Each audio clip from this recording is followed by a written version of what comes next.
bagi mereka yang tak tahu apa itu surat 107A ni, surat 107A ni bukan surat suka-suka hati buat ni. Surat ini berada di bawah Kanun Tata Cara Jenayah dengan jelas mengatakan bahawa hak pengadu untuk mendapat maklum balas bertulis daripada agensi siasatan yang menyiasat kesnya. Di dalam surat 107 ini memberikan ruang dan hak apabila pengadu menghantar surat kepada ketua polis daerah. Dalam masa 14 hari, ketua polis daerah perlu memberi maklum balas bertulis. Apakah status siasatannya? Jika tidak dijawab, maka kita tidak ada jalan lain. Kita terpaksa untuk membuat aduan kepada Timbalan Pendakwa Raya seperti mana yang diperuntukkan di bawah Seksyen 107A, Subseksyen 6. Aduan seterusnya akan dibuat kepada Timbalan Pendakwa Raya berkaitan kerana tidak ada maklum balas bertulis yang telah diberikan oleh pihak yang menyiasat kesnya. Sedangkan ini adalah hak berkanun.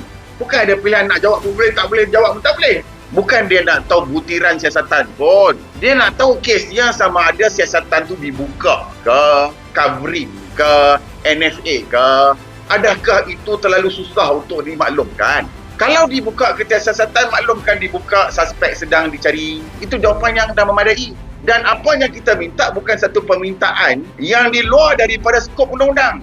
Berada dalam skop undang-undang di bawah Kanun Tata Cara Jenayah, Seksyen 107A.